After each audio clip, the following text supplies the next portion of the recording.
Doctora Valerie, agradecida por la oportunidad de poder compartir algunos conocimientos sobre uveitis intermedias. ¿Qué es una uveitis intermedia? Es la inflamación del cuerpo ciliar posterior, la retina anterior, coroides y vitrio. Muchas veces lo usamos como sinónimo, por ejemplo, ciclitis crónica, pars planitis, vitreitis senil, ciclitis periférica. En esta charla justamente vamos a saber que no, esos términos no siempre los podemos usar como sinónimos de uveitis intermedia. Han cambiado algunos criterios justo de clasificación. Por eso que coloco el año en el cual se usaba esos términos como sinónimos. Durante la historia había una confusión para denominar justamente a las uveitis como intermedias. Tal cual como pars planitis, Welch-Maumann en el año 1960 usó por primera vez este término, y de ahí otros oftalmólogos lo denominaron como uveitis intermedia, vitreitis idiopática, y así fue evolucionando en su denominación. En sí, ¿qué es la pars planitis? Es un tipo de uveitis intermedia que puede ser unilateral en algunas ocasiones, la mayoría de veces bilateral, y que se caracteriza por dos signos principales. Uno, las bolas de nieve, que son cúmulos de células inflamatorias en el vitrio, y bancos y o bancos de nieve, que es material exudativo acumulado en la pars plana. Esas dos características debe de tener el paciente para denominar pars planitis. En general, la uveitis intermedia, la edad más frecuente es entre 10 a 20 años. Algunos estudios indican que hay mayor prevalencia en mujeres y otros que es muy similar, tanto en hombres como en mujeres. Como les comentaba al inicio, la pars planitis, por ejemplo, es mucho más frecuente en su forma bilateral, existiendo también formas unilaterales. Cuanto más temprano, a edad más temprana, aparece el cuadro de pars planitis, es más grave el cuadro. Y si hablamos del porcentaje de todas las uveitis, aproximadamente es el 15%. Pero esto cambia en pacientes pediátricos. Ocupa más o menos la tercera parte de todas las uveitis que se presentan en pacientes pediátricos. Y el 50% es de etiología idiopática. Hacemos todos los exámenes y no obtenemos a veces ningún resultado positivo, por lo cual le decimos idiopática. Vamos a hablar un poquito más sobre clasificación. La clasificación de uveitis intermedia idiopática se divide en pars planitis y no pars planitis. Estamos hablando de uveitis intermedia idiopática. Vamos a hablar de uveitis intermedia infecciosa. Las causas más comunes, como en casi todas las uveitis, es la sífilis, la tuberculosis, en nuestro medio y en otros países enfermedad de Lyme. Las que son menos comunes y se pueden presentar también como uveitis intermedia está la toxoplasmosis, toxocariasis, citomegalovirus, enfermedad por arañazo de gato, virus de Epstein-Barr, el HTLV-1, el chikungunya, Whipple, leptospirosis, un Fuchs, sistémicas que también pueden presentar uveitis intermedia. Tenemos sarcoidosis, que no es muy frecuente en nuestro medio, esclerosis múltiple, espondiloartropatías, nefritis tubulointersticial. Y también hay causas genéticas, fiebre mediterránea familiar, receptor de interleucina 2A. Y nunca olvidemos los inducidos por fármacos, que se presentan con más frecuencia en este tiempo. Por ejemplo, el secundario a rifabutina, que se utiliza en la tuberculosis, inhibidor del factor de necrosis tumoral alfa, que inclusive lo usamos nosotros como tratamiento de las uveitis intermedias, pero que también pueden producir uveitis intermedia, generalmente en etapas tardías de inicio del tratamiento, entre 16 a 19 meses. Inhibidores de MEK y BRAF, el omeprazol puede causar uveitis intermedia y algunas vacunas. Hemos tenido pacientes que se vacunaron contra COVID e hicieron uveitis de varios tipos, entre ellas la uveitis intermedia.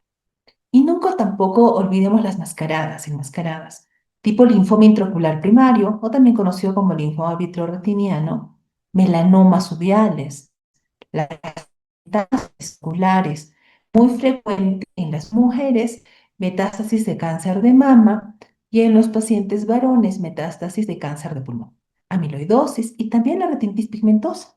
Puede presentarse como una uveitis intermedia.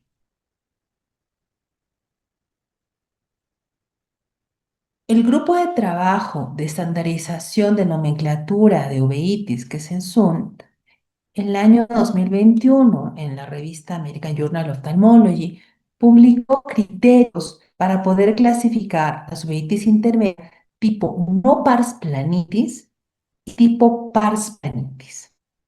Recordemos al inicio el cuadro de las uveitis intermedias idiopáticas. Estamos hablando de las idiopáticas. Como criterio de uveitis intermedia no pars planitis, tenemos uno, evidencia de uveitis intermedia con la presentación de células vítreas y opacidades vítreas. Si hay celularidad en cámara anterior, es actividad a nivel del vitrio, no tiene que haber evidencia de retinitis y no hay evidencia de pars planitis. O sea, no hay ni bolas de nieve ni bancos de nieve. Se tiene que excluir las otras enfermedades asociadas, tipo esclerosis múltiple, sífilis, sarcoidosis o Lyme. Esa es en la tipo planitis. En la tipo pars planitis tiene criterios muy similares al inicio, como células vítreas, prioridad en cámara anterior, pero menor que la del vitrio, no debe haber inicio coroiditis y no hay oclusión vascular retiniana en el polo posterior ni en la periferia media. Pero sí tiene que existir las bolas de nieve y los bancos de nieve a nivel de pars plano. Igual se excluyen las otras enfermedades que mencioné anteriormente, tipo esclerosis múltiple, sífilis, sarcoidosis o Lyme. ¿Cómo se presenta un paciente con una uveitis intermedia? Visión borrosa, moscas volantes, en algunos casos dolor y fotofobia. Aquí tenemos un paciente pediátrico. Cuando vino a la consulta tenía fotofobia marcada durante muchos años de su vida. ¿Qué pensaron que era ojo seco? ¿Qué pensaron que era glaucoma? Pero al final era una uveitis intermedia. Vemos la cámara anterior precipitados queráticos bastante finos, esparcidos en toda la superficie, y como les indiqué al inicio, no hay mucha célula en cámara anterior, máximo dos cruces.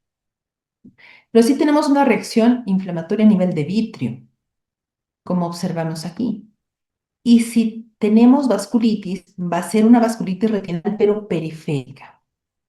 Vamos a tener las bolas de nieve, que son condensaciones vítreas, y los bancos de nieve a nivel de la pars plana. También puede existir papilitis y edema macular cistoideo.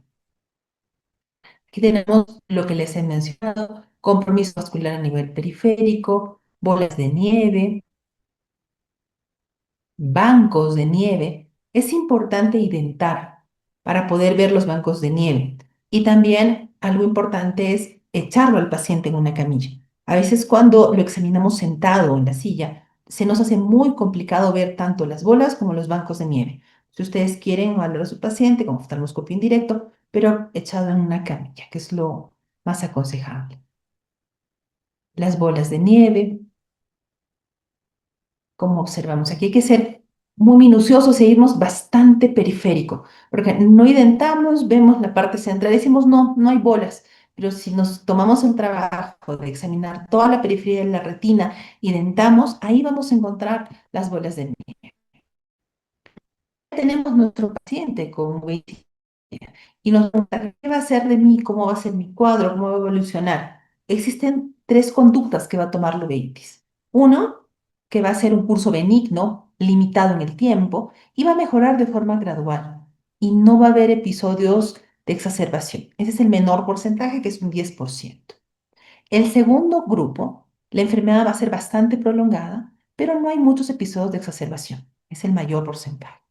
Y un tercer grupo, pacientes crónicos con exacerbación del cuadro clínico, que aproximadamente es la tercera parte, que son los pacientes que llegan a nosotros, porque hay pacientes que hacen cuadros limitados de uveitis intermedia que no se exacerban en el tiempo y muchas veces no llegan al especialista en uveitis. Los que llegan a nosotros ya son los pacientes complicados con curso prolongado, que fueron evaluados por múltiples colegas, que muchas veces ya llegan complicados. ¿Cómo nos damos cuenta que es un episodio de exacerbación? Aumenta la cantidad de células en cámara anterior y, por supuesto, en vitrio. La mayoría de estos casos son bilaterales, ¿no? Aproximadamente un 75%. Pero recordemos también que puede empezar como presentación unilateral y convertirse en presentación bilateral en el transcurso del tiempo. Si nuestro paciente tiene presentación unilateral, es muy probable que su curso no sea tan complicado en comparación con los pacientes que tienen presentación bilateral. Cuando llega el paciente con uveitis intermedia, nos preguntamos cómo enfocamos el tratamiento.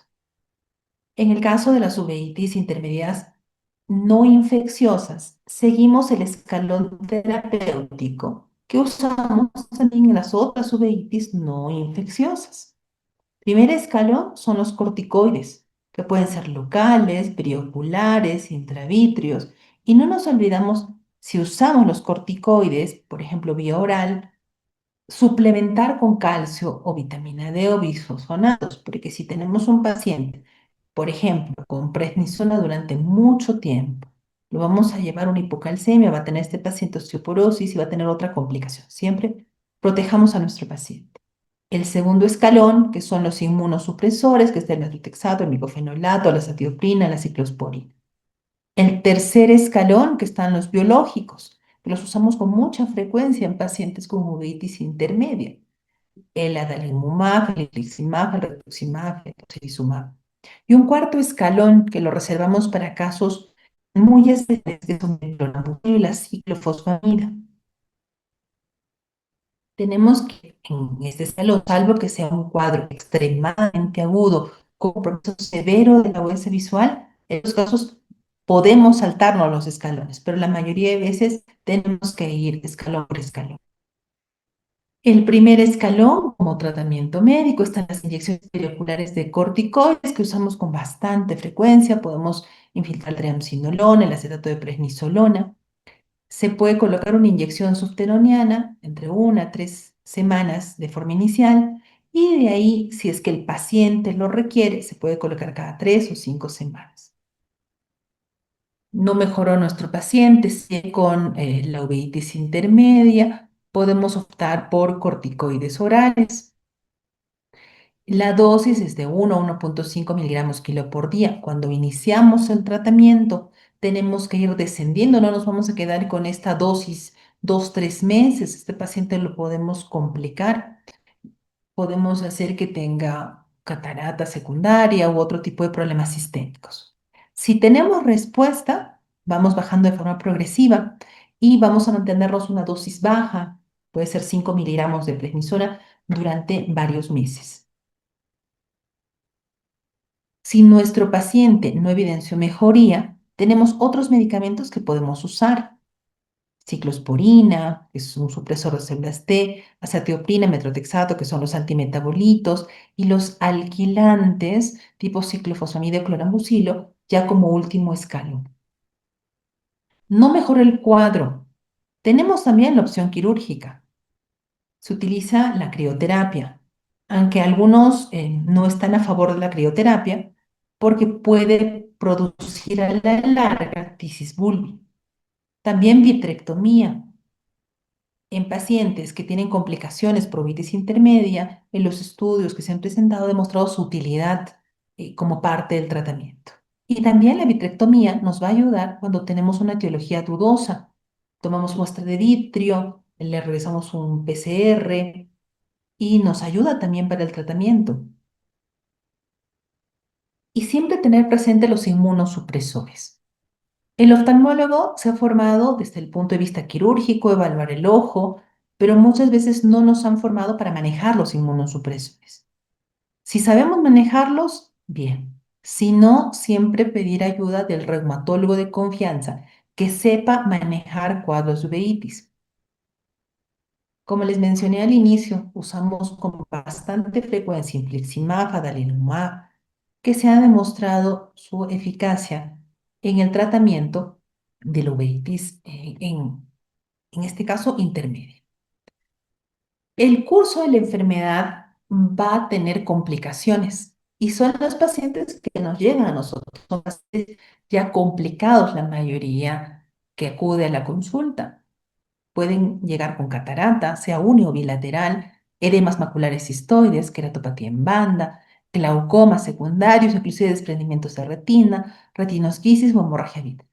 La mayoría ya llega con esas complicaciones por un tratamiento inadecuado durante años.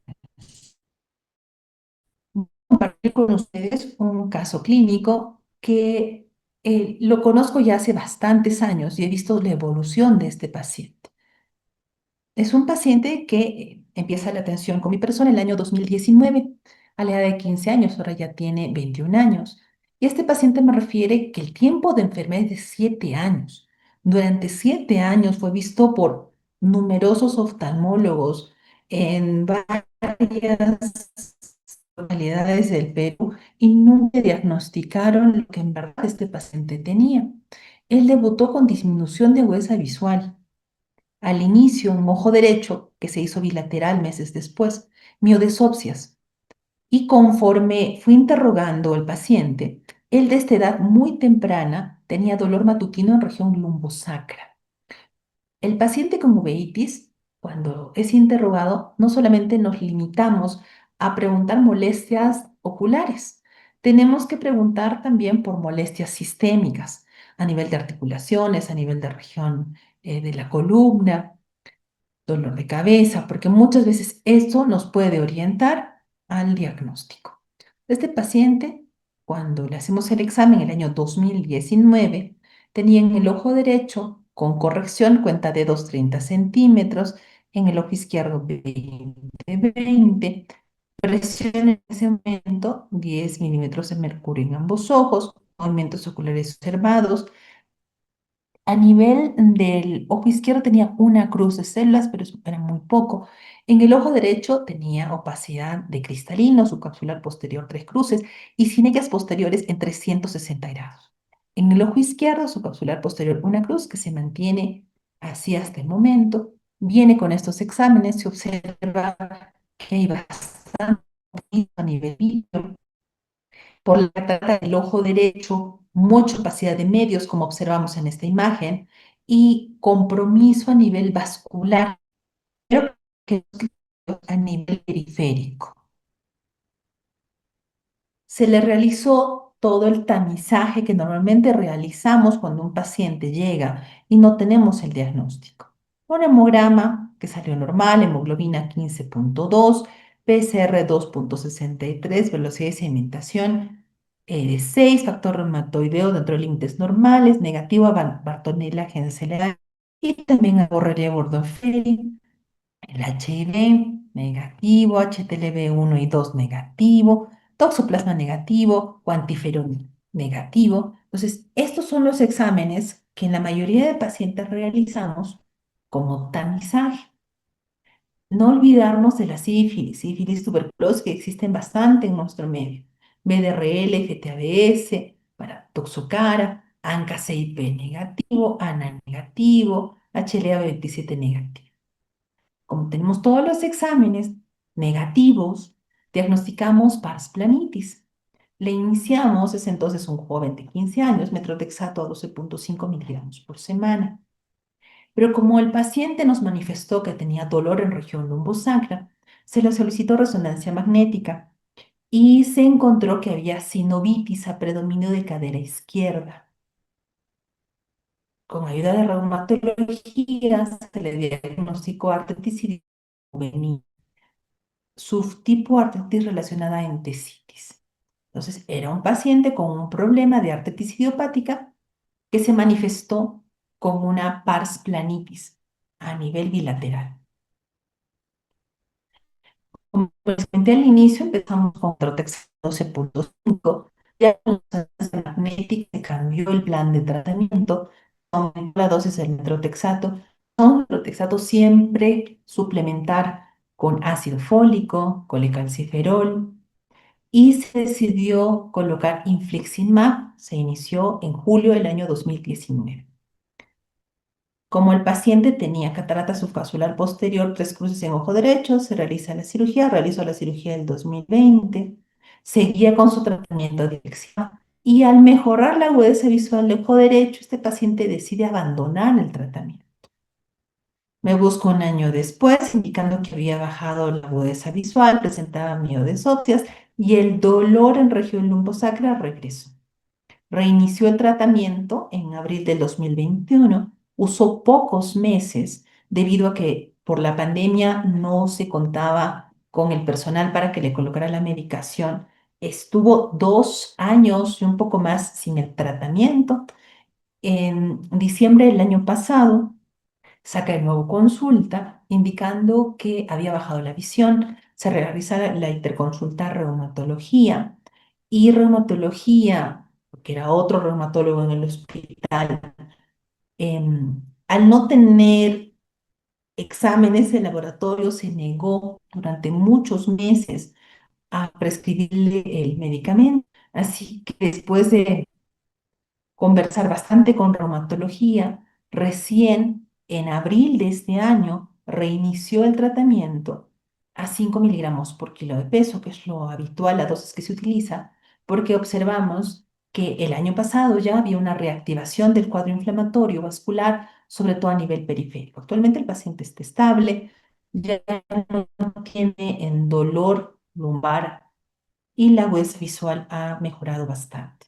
Entonces, la pars planitis y así la uveitis intermedia son enfermedades que al inicio pueden tener una presentación y el hecho de que nuestros exámenes de sangre nos salgan negativos no significa que no vamos a ir buscando en los siguientes años alguna patología asociada. Siempre tenemos que interrogar a nuestro paciente por si aparece otro síntoma, para en base a eso tener un diagnóstico y una etiología precisa. Muchas gracias. Si tienen preguntas de la exposición,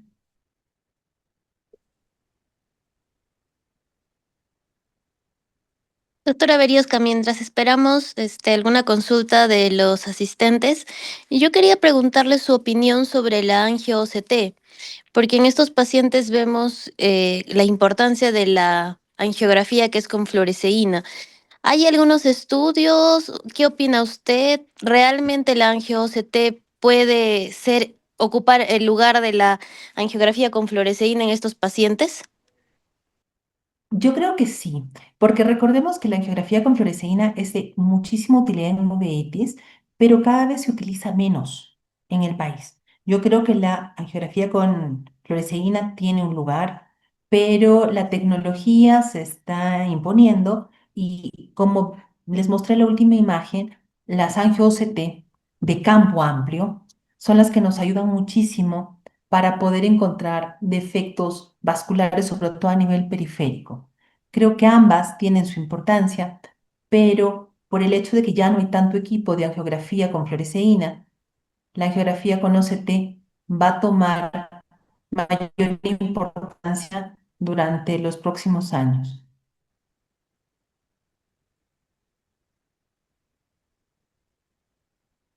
Claro, ¿no? Poco a poco también están publicándose más estudios justamente con angio-OCT. Sin embargo, bueno, mientras sea posible, idealmente siempre hacer la angiografía con fluoresceína en estos pacientes, ¿no? Y siempre Así yo es. recuerdo alguna paciente que al fondo de ojo se le veía aparentemente muy bien, bueno, ya con tratamiento. Entonces también en el seguimiento en donde se puede ver la angiografía que aún presentan vasculitis. ¿Cómo ha observado usted este tema, doctora? ¿Cada cuánto recomienda usted hacer estudios de seguimiento? Háblese de OCT, de angiografía o algún otro examen.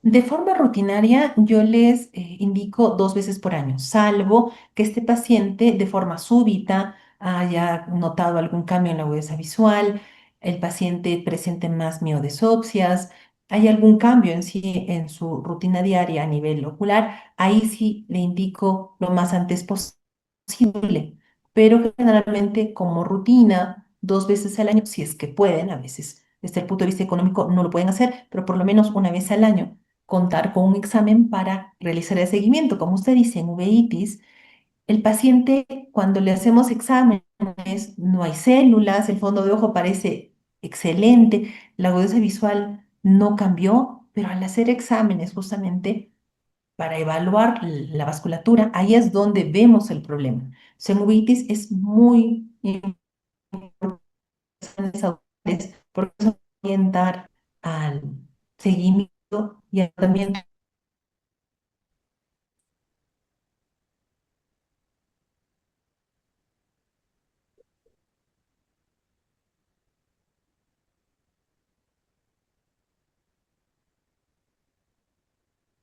alguna otra pregunta que tengan los participantes. Doctora Serrate,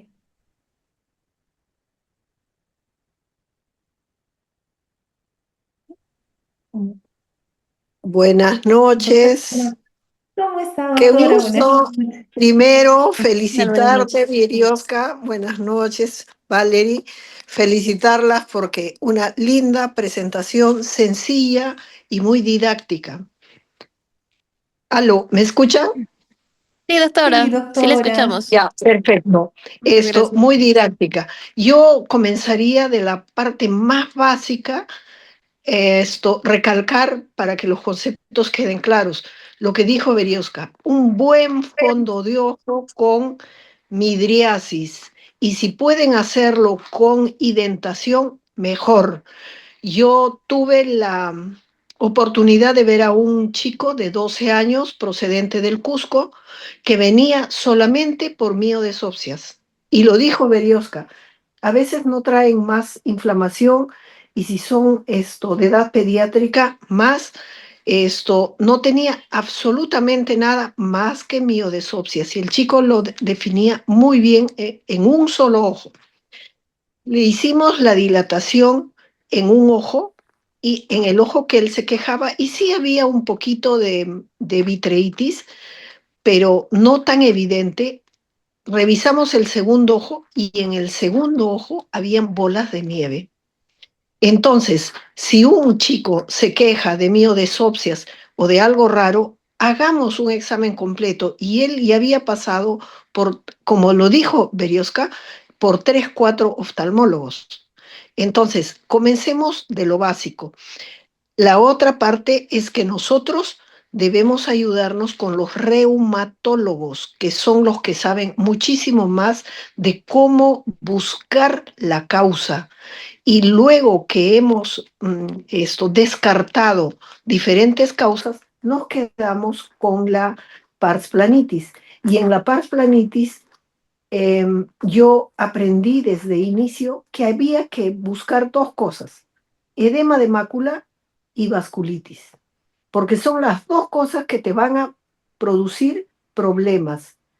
Hemorragia vítrea y un edema de mácula de mucho tiempo te puede hacer un agujero macular, ¿no? Entonces, nosotros tenemos que evaluar toda esa parte. Y yo le diría a Berioska, ¿qué nos puede decir? O le preguntaría, ¿qué nos puede comentar del VM en estos casos? ¿Qué tanto nos ayudaría? Ya sé que no hay en todas partes, que es difícil, pero es bueno saberlo para ver qué es lo que debemos pedir.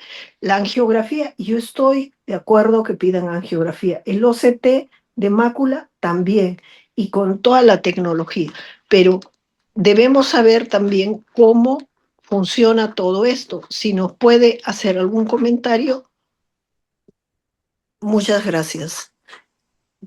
Gracias, Valerie. A usted, doctora, Excelente muchas la presentación y el comentarista. gracias. Muchas Gracias, gracias. doctora. Su experiencia es enriquecedora para todos, así que es un gusto escuchar sus consejos. VM nos ayuda muchísimo porque nuestros ojitos, sobre todo el paciente pediátrico, uno no se deja revisar, son ojitos muy complicados. Y si pensamos, por ejemplo, en alguna cirugía tipo catarata o glaucoma, no logramos a veces precisar bien las estructuras, no logramos verlas. Su VM nos ayuda mucho para ver cómo está el cuerpo ciliar, cómo está nuestra cámara anterior, cómo está el cristalino, porque a veces en pacientes pediátricos cuando entramos a operar cataratas nos llevamos muchas sorpresas y tenemos que entrar preparados para lo que puede pasar en sala de operaciones. En su VM nos va a ayudar, así como la ecografía nos ayuda para ver otras estructuras, nos va a ayudar muchísimo para poder planificar algunos actos quirúrgicos, doctora. Para mí es de muchísima importancia. En el lugar en el que trabajo no tenemos VM, pero sí me parece súper importante contar con ese examen auxiliar. Mm, Perfecto, gracias, Berioska. Gracias, doctora. No sé si hay más preguntas, ¿no? A mí me gustaría que nos comentes también sobre el tratamiento. A veces hay escuelas que enseñan a asociar esto ante inmunosupresores. Hay escuelas que las ponen solas.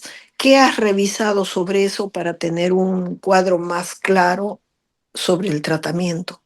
Pero Como ese home, triángulo que hiciste está muy bien elaborado y pues nos da una eh, idea perfecta de cómo debemos manejar nuestros pacientes progresivamente.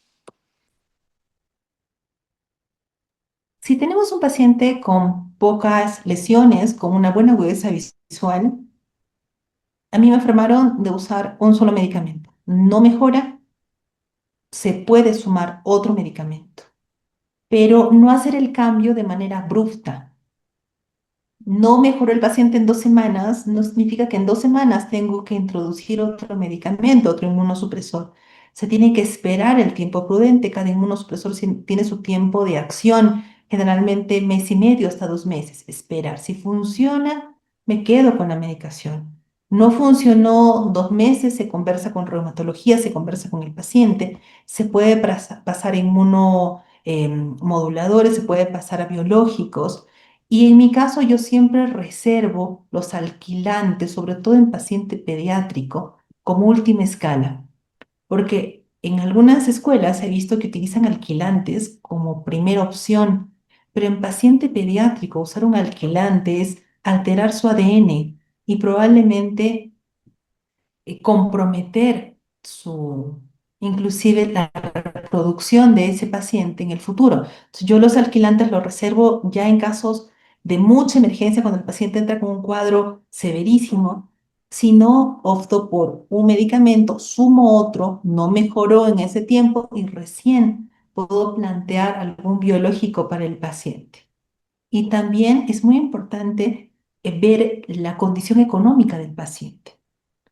En el medio, a veces el paciente puede requerir un infliximab, un adalimumab, pero no puede comprarlo. Eso me ha pasado con bastante frecuencia. Entonces, en ese caso sí se pueden usar combinaciones para darle algo de mejoría al paciente. Y doctora Berioska, también no sé si nos puede comentar un poco sobre el uso de corticoides, ¿no? Porque si bien tenemos que esperar justamente que estos agentes inmunomoduladores hagan efecto, van a hacer efecto a partir del segundo mes. Entonces, muy bien lo que usted nos comenta de que no podemos apurarnos y decir, uy, en 2 semanas el metrotexate ya me debería hacer efecto. Definitivamente no nos va a hacer efecto. ¿Cómo manejamos el corticoide? ¿Cómo recomienda usted el inicio? ¿Alguna vez pulsa a los pacientes dependiendo cómo los vea? ¿En cuánto tiempo lo disminuye? Si es que tenemos que llegar a vía oral, ¿no? El paciente, casi siempre creo que a todos nos llegan pacientes bastante mal, bastante complicados con el ojo rojo, fotofobia, dolor, presión a veces alta, pulso. Eh, Puedo usar a 1 miligramo por kilo de peso o uso la metilprednisolona, dependiendo de también dónde vive el paciente. Yo trabajo en Puno y no siempre, a veces para el paciente es fácil estar cerca a un centro de salud. A veces uso la vía oral. Y si nuestro caballito de batalla son las inyecciones subtenonianas o las perioculares, es nuestro caballito de batalla, porque es fácil de colocar, es barato y tiene muy buen efecto, como usted dice, mientras esperamos los resultados y mientras esperamos probablemente el efecto de los otros medicamentos que sumamos. Si yo uso los corticoides, también uso los tópicos y también con mucho cuidado usar, no solo cuidado con los corticoides vía oral o sistémica. También tenemos que tener mucha precaución con la medicación tópica. He encontrado pacientes con 6 meses, un año de Predforte cada hora, cada 2 horas. Yo soy de la idea, sí, he encontrado aquí pacientes, como les hacía efecto el Predforte, se seguían comprando Predforte, no es por hacer propaganda, pero viendo al paciente con catarata, con glaucoma secundario, y yo soy de la idea de cuando ya va mejorando el cuadro, disminuir también el goteo y si utilizo corticoide bioral, disminuir cada 2 o cada 3 semanas, dependiendo de también la mejoría del paciente. Y si es un cuadro muy severo, usar los corticoides, sean perioculares o subtenonianos, y vigilando la presión intraocular. Recordemos que 12-13% de la población es respondedora a corticoide, entonces siempre supervisando que ese paciente no nos haga los picos de presión que podemos ocasionar al usar los corticoides, sea tópico, sea oral o sea intraocular o paraocular. Así es, Perfecto, doctora. doctora. Y también siempre recordar que no es lo más recomendable bajar muy rápido los corticoides, ¿no? A veces en nuestra formación nos han dicho 5 días 50 miligramos, 5 días 40, 5 días 30. Para pacientes con estas inflamaciones realmente eso no es lo adecuado, ¿no? Tenemos que demorarnos más tiempo justamente porque el inmunomodulador va a demorar en hacer efecto, incluso el biológico también, para que llegue a su pico máximo son 3, 4 meses, ¿no? Entonces, ahí también, siempre ahí con calma. Si alguien más, tal vez de los participantes, sobre todo del grupo de UVIA, quisieran dar algún alcance más, los invitamos. Hola Valerie, Berioska, ¿qué tal? ¿Cómo Limón, estás? buenas Doctor noches. Bermúdez. Felicitarte por la charla, doctora Serrate, ¿qué tal? Este, bueno, Doctor. es una charla bastante didáctica, así que mucho que decir, creo que no hay. Lo único que tener en cuenta, creo que nosotros en UBIT lo sabemos, una de las formas de presentación de la esclerosis múltiple también es la uveitis intermedia, ¿no? Entonces, tener cuidado nomás en las pacientes mujeres con el uso de biológicos, porque muchas veces en el futuro por ahí podrían desarrollar una esclerosis múltiple y sabemos que los biológicos están contraindicados en enfermedades desmielinizantes, ¿no? Por otro lado, como coincido con la doctora Serrate, ¿no? La vasculitis y el edema macular creo que son las dos piedras ahí en el zapato, en el tratamiento de las parasplanitis, ¿no? Por ahí podríamos decir también las membranas epirretinales que se forman de forma crónica, ¿ya? ¿No? Y a la larga también son causa de agujeros maculares, ¿no? Entonces, Ujú. cuando menos, muchas veces no podemos desinflamar totalmente las parasplanitis, sobre todo en esos cursos que mencionó Berioska, ¿no? Esos cursos crónicos muy agresivos, pero tratar de hacer todo lo posible, sobre todo reducir la inflamación en todo lo que se pueda, ¿no? Y lo otro que mencionaron acerca del VM y la cirugía, pues tener en cuenta sobre todo, y yo lo uso bastante cuando sospecho de membranas ciclíticas, ¿no? Porque por ahí hay una catarata y muy contentos queremos operarla porque sabemos que debemos tener en cuenta las membranas ciclíticas que muchas veces las detectamos con el VM, pues, ¿no? Y sabemos que, bueno, en ese aspecto, pues ya creo que lo recomendable por ahí ya sería una facovitrectomía con un retinólogo muy, muy experto en retirar este tipo de membranas, ¿no? Eso es lo que podría opinar. Muchas gracias, Iván. Igual siempre controlando previamente la inflamación, ¿no? Eso hemos visto mucho también que a veces nuestros colegas retinólogos sí quieren ya entrar a operar o hacer vitrectomía, pero siempre tenemos que pasar por la terapia médica previa. Claro, es que lo que pasa es que ahí, Ujú. disculpando a los retinólogos, ellos no deciden cuándo entrar a la cirugía, ¿no? Hay tiempos para cada tipo de uveitis para decidir una cirugía Y normalmente uno tiene que, bueno, yo por suerte tengo amigos retinólogos en los cuales no discutimos y respetan bastante la opinión y el proceso inflamatorio, ¿no? Muchas gracias, Iván. Y, Esto, Ajá. y recordar Beri, Berioska, en sí, lo que yo doctora, quisiera, recordar, a ver, aló, ¿me escuchan? sí, doctora. Ya, en lo que yo quisiera comentarles y que sí creo es importante lo que dijo Berioska, que cuando uno da algunos corticoides tópicos, el paciente y la familia cree que repitiendo ese tratamiento tópico va a ir mejor el cuadro.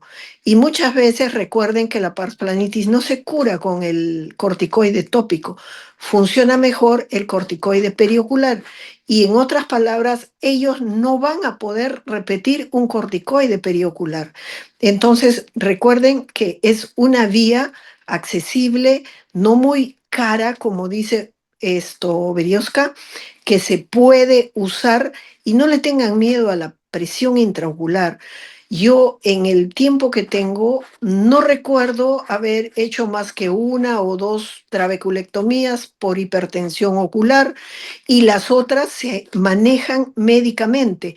Entonces, es mejor controlar a su paciente, pero no usar el doctor Siberio Papá era el que decía, no, jamás den corticoides tópicos a un niño, porque en caso de conjuntivitis vernal, los papás lo usan continuamente. ¿Por qué? Porque les mejora. Ya no vuelven donde su oftalmólogo, pero cuando tienen 15, 16 años ya tienen una copa óptica de 8 o 9. Entonces les han hecho un glaucoma. Yo más me inclinaría por el corticoide periocular que por el tópico para poder manejar estos chicos que a veces no tienen controles muy seguidos o periódicos o que cumplan, ¿no?, las indicaciones del médico.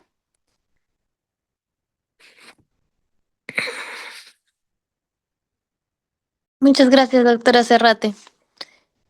Si tuviéramos alguien más que quiera dar algún comentario. Y también reflexionar sobre las cataratas en pacientes pediátricos o adolescentes. A veces llega a la consulta el paciente pediátrico con catarata, no hacemos un buen fondo de ojo, lo operamos, después viene la complicación. Me ha tocado ver en mi formación y actualmente bastante paciente que post cirugía de catarata se activó el cuadro y terminaron perdiendo el ojito. Entonces siempre, si nos llegan cataratas pediátricas, hagamos buen fondo de ojo con identación y si no lo podemos derivarlo a algún otro especialista para no causar iatrogenia a un paciente pediátrico.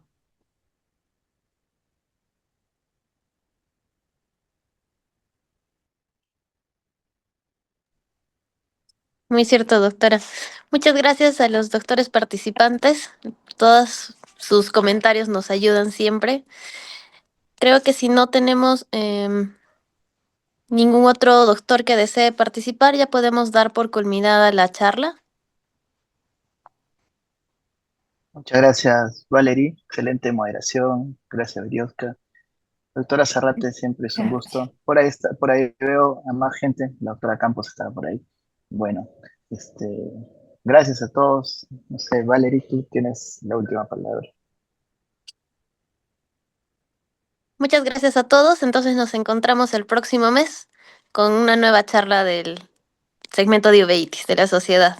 Mm, Gracias, Gracias. Muchas adiós, gracias. Un abrazo a todos. Buenas gracias, noches. felicitaciones, gracias. Felices fiestas patrias. Igualmente. De igual manera, a todo el equipo. Muchas gracias. Adiós.